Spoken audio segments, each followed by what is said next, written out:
Remember, God will locate you where you are. He's coming for you.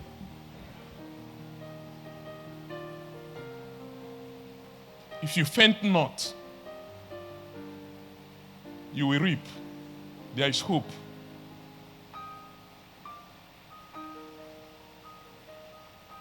Even the healthy will struggle in Lodeba.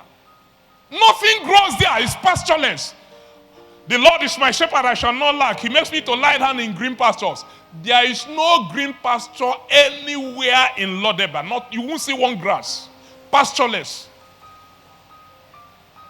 To start with nothing. He left with nothing.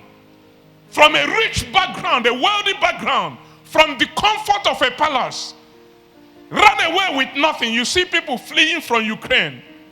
Those that they packed a lot can pack one suitcase or 1.5 or 2.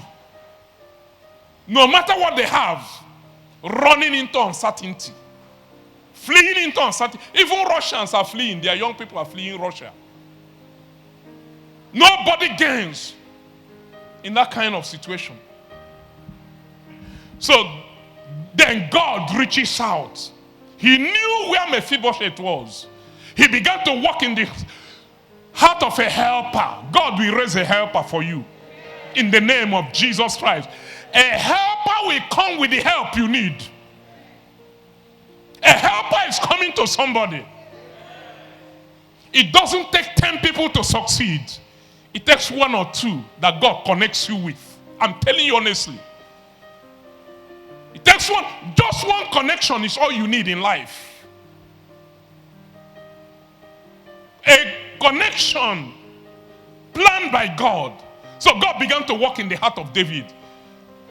By this time it was assumed that the whole descendants of Saul were gone. But David began to ask, is there anyone left of the house of Saul that I may show him kindness because of Jonathan? He asked, and they told him that Saul has a servant called Ziba. And he's still alive. He said, call him, let's ask, you should know. They called him, he said, there is one child left. Saul's grandson, born to Jonathan. Jonathan of all people. You can imagine when David had that, how his heart moved. So Jonathan has somebody surviving. So Jonathan has there are relationships you can't forget. The longest time you live. Things may have gone sour like it went sour between the two houses. But there are relationships you can't forget. David said, go and get him. That's how Mephibosheth was delivered from Lodeba, and everything was restored to him.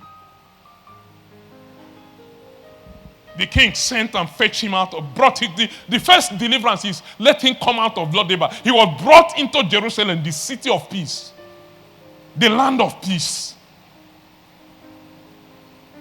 Then he was brought into the palace, the seat of power. David adopted him, treating him as one of his sons. His family possessions, all the land of Saul was restored to Mephibosheth in that day. And the king made arrangements to have those lands farmed for Mephibosheth. And he was to dine with the king. In Revelation 2:13, God wrote to the church and said to them, he said, I know where you are. He said, I know where you dwell. He said, I know your works and where you live. I know your station in life. I know your circumstances. I know the thoughts. I know the cries.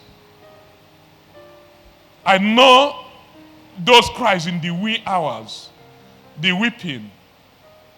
What will become of this family? What will become of my life?